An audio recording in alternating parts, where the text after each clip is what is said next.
Hello, my name's Grace. You may remember me from this video 4 or 5 years ago. To All the Boys I've Loved Before came out, and I'm so excited to talk about the movie today because A, I've been in like the world's longest goddamn YouTube dry spell, and oh my gosh, I love this book series so much that I can't help but talk about it, so let's get into it.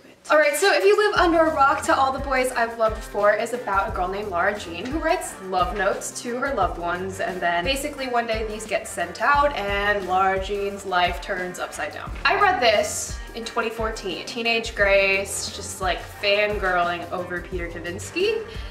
Nothing's changed. Thank you so much to Simon Teen for sending me the movie tie-in version of this book to kind of celebrate the Netflix release. I went ahead and reread every single book in this series before watching this movie, before the clock struck midnight, so that way I could watch the movie right away and complain about all the things that were missing in the movie, and that I did. So, thoughts on the movie: 1, it was really cute. 2, it was way better than The Kissing Booth. 3, Noah Centineo is the internet's new boyfriend. 4, you should really watch it. And then 5, the book is way better. And that's kind of where I'm just gonna end the spoiler-free review. So please just leave if you aren't really wanting to talk about the movie, and the book.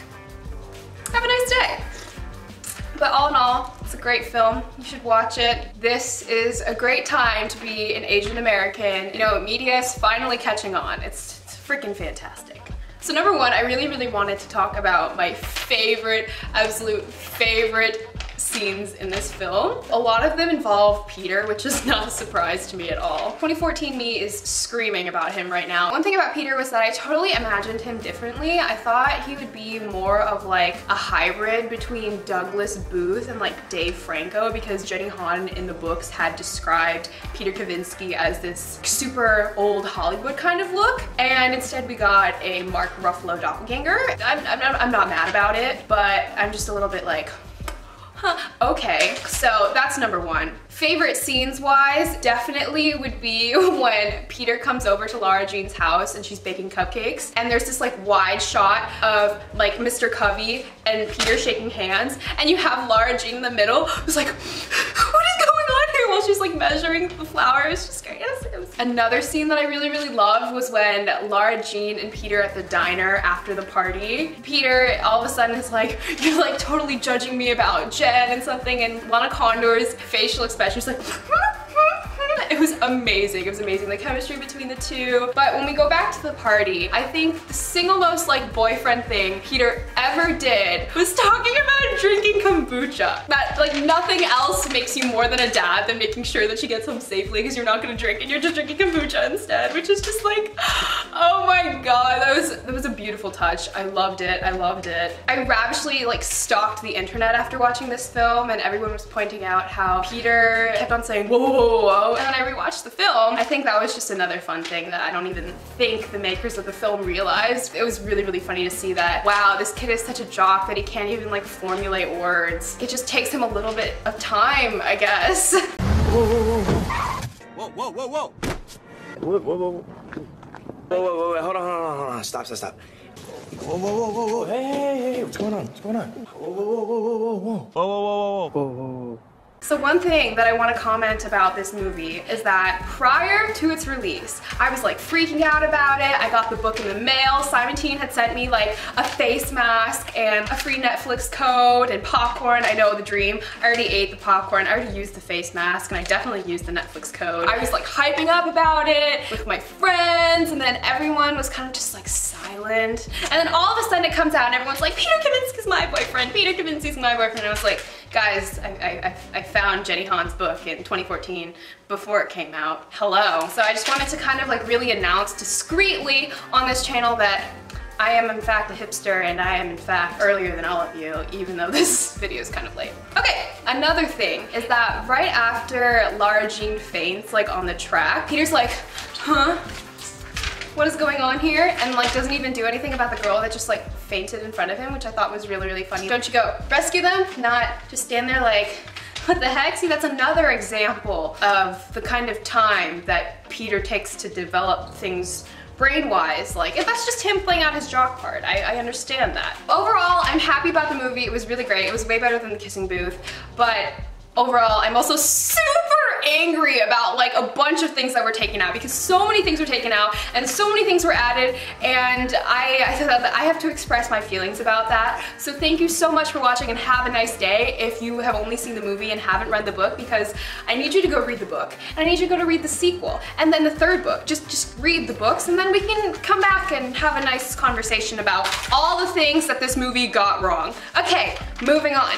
Number one, I don't know where to start. So I think one particular iconic moment in the book is when Lara Jean jumps onto Peter in the hallway and kisses him, and that's when he's like, whoa, and this whole thing starts. The whole shebang begins. This, in the movie, is changed to the track scene where he's like, hey, I'm flattered, here's the note.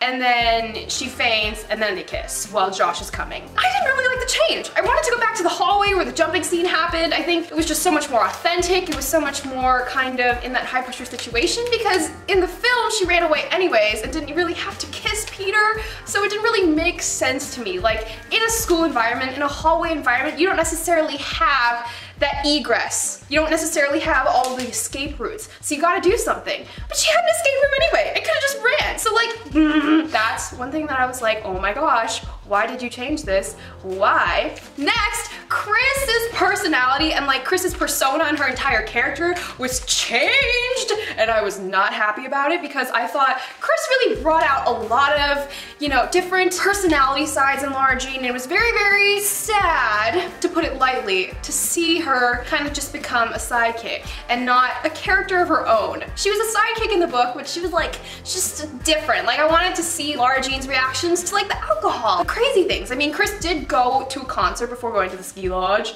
but still, this is kind of out of order. But Josh didn't kiss Lara Jean in this film, and I was like, well, you just turned Josh into another side character instead of someone who had like a really, really significant role in bringing out Peter and Lara Jean's relationship. Because without that whole Josh kissing Peter and Peter being jealous, then how does Peter know that his feelings are real? In the diner, in the corner cafe or whatever, Peter was like, haha, you're not scared to be with me, and then Lara Jean was like, you know, because we're just pretending, and then he was like, oh, yeah.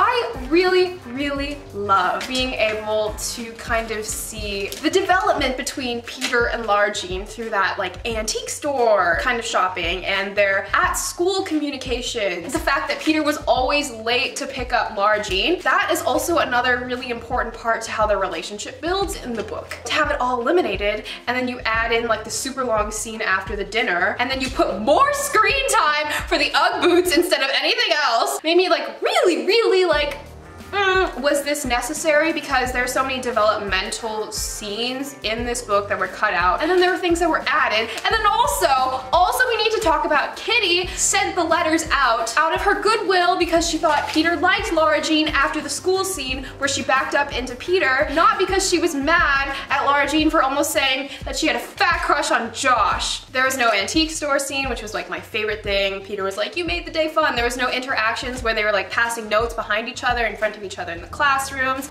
That's why I say the book is always better. Just go read the book.